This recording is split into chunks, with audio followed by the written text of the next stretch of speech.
Okay, the first one is tax-free securities. Interest on the following securities is fully exempt from taxation. First one is National Defense Gold Bonds. National Plan Certificates of 10 years. National Plan Savings Certificates. 12 years National Savings Annuity Certificates. Treasury Savings Deposits. Okay. Sixth one is fixed deposit scheme issued by the government. So this is the government will going to issue this scheme, not the banks. For banks, different types of calculations are there on fixed deposits. Okay, this is fixed deposit scheme governed by the government. Then post office cash certificate. This is also very important. Post office national savings certificates. Post office savings banks account interest. This is again very important. The ninth point.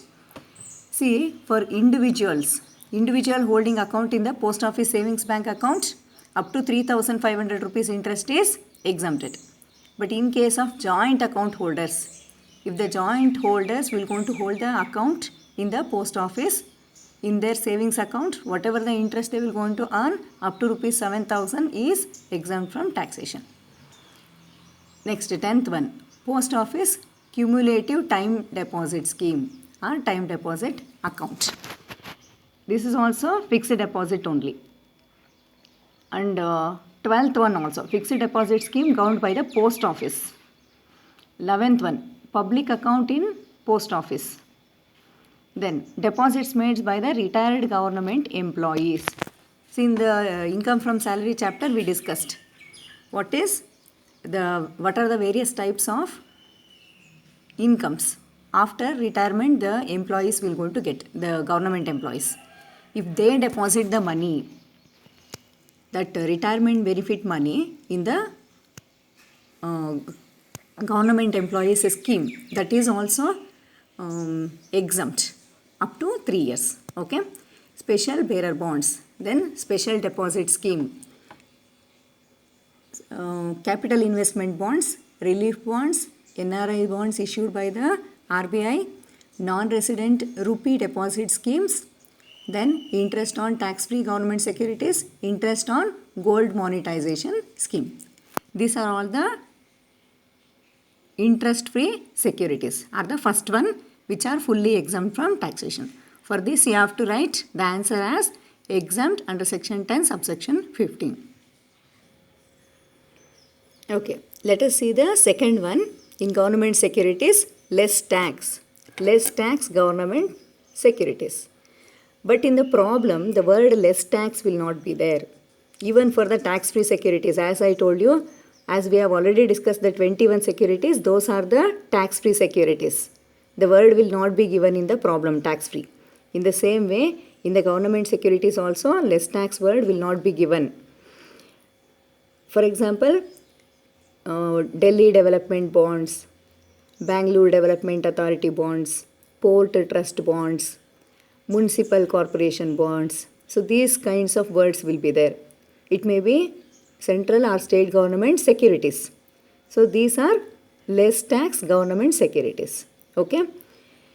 And on these securities, TDS will not be made. TDS will not be made. There will be no TDS. So when government securities will come, tax will be there, but there will be no TDS. And there is no need for us to calculate the gross up of the interest. So whatever the interest we will going to get, percentage of interest, that we have to take it directly to the outer column. No need to gross up. So this is the second one. So calculation of the government securities is very easy. Either the answer will be exempt. Second one is just calculate the interest and take it to the taxation column. Next one. Commercial securities are private securities. Commercial securities are private companies issued securities, can be either listed or unlisted. But both from 2017-18 onwards, for both whether it is listed or unlisted, only 10% of TDS will be there. Okay. Commercial securities are divided into tax-free securities and less tax securities. Tax-free, see this is important. In the problem it will be given tax-free commercial securities. For example, tax-free ABC company securities, tax-free XYZ company limited securities, like that. Tax-free word will be there in the problem. But always for this problem there will be a TDS. Okay? Tax-free securities issued by the private sector companies will be, the tax will be deducted always. And the rate of tax is 10%. So always we have to gross up. Whether the rate of interest is given in the problem or amount of interest is given in the problem, in case of tax-free securities, it has to be grossed up. The gross up formula is gross interest is equal to net interest into 100 divided by 90 because 10% is TDS. Okay.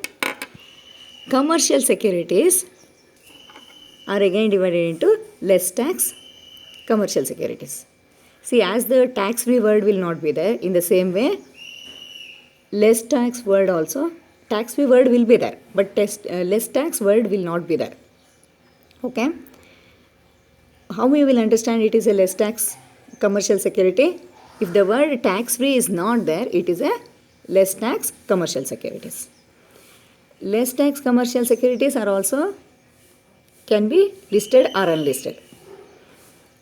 But you should not consider whether it is listed or unlisted because for both the TDS is 10% only. In this problem, if the rate of interest is given, that is, percentage of interest will be given in the problem. 7% interest, 10% interest, 12% interest on 2 lakhs rupees, like that. If the rate of interest is given in the problem, there is no TDS. So there is no need for using gross up formula or gross up the interest amount.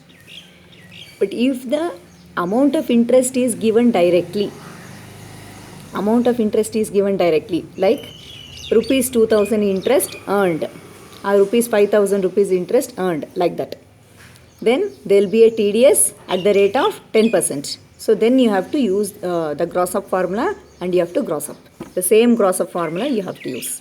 So for the third one and for the fifth one, you have to gross up. Is it clear? For the second one and the fourth one, you just have to calculate the percentage of interest and you have to keep in the problem. Second one and the fourth one, just calculate the interest. For the third one and fifth one, you have to calculate the gross up amount because the net amount will be given in the problem. But the third one, if the tax-free government securities are given, it can be again either only interest can be given, amount can be given. If interest is given, first you calculate, if the rate of interest is given, calculate the rate of interest in step 1. And second, you have to calculate the net gross interest using the gross up formula. But in this amount, fifth one, as the amount of interest is calculated and given, just you have to gross up. So here there is only one step. But in this case, tax-free commercial securities, sometimes there can be 2 steps when the rate of interest is given. First calculate the interest, then calculate the gross amount. Now, let us calculate one interest on securities problem. This is 6 marks question. Mr. Rahul invests during the year ended 31st March 2019 in the following securities. First one is rupees 25,000 9% government securities.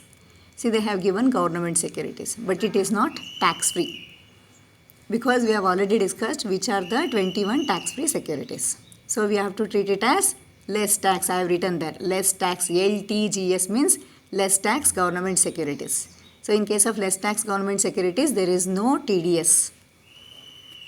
Is it clear? There will be no TDS. You have to just calculate the interest. See, 25,000 on the first one. 25,000, just calculate the 9% interest and you have to take the answer in the outer column. Okay. Second one is rupees 20,000, 11% Delhi Corporation bonds. See, this is also less tax government security only. So you have to just calculate the percentage. On 20,000, just calculate the 11% and you have to take the answer. Okay? On 20,000, 11% and it is 2,200. Third one also. See the C. Rupees 30,000, 12% Bombay Port Trust bonds. See, Port Trust. This is also less tax government security only. So there is no TDS, no need for you to cross up. Just calculate the percentage of interest. On 30,000, 12% you have to calculate. On 30,000, calculate 12%. So it is 3,600. Next one, rupees 5,000, 7-year post office national savings certificates. See, rupees 5,000 is given. I told you in the theory, when explaining the theory, if it is an individual account on national savings certificates, it is if it is national savings certificates, it is exempt from taxation. Okay. Then rupees 10,000 national plan certificate. This is also exempt from taxation. Rupees 15,000 8% Government of England bonds. So this is also not tax free. It is less tax government securities. So there is no TDS. Just you have to calculate on 15,000 8% interest and you have to take it in the taxation column. On 15,000 8% interest and it is 1,200. SBI savings bank account interest. See, in case of SBI savings bank account interest, first you have to take it as income from other sources because it is income from other sources only. Full 19,500. See, full 19,500 you have to take it in the taxation column.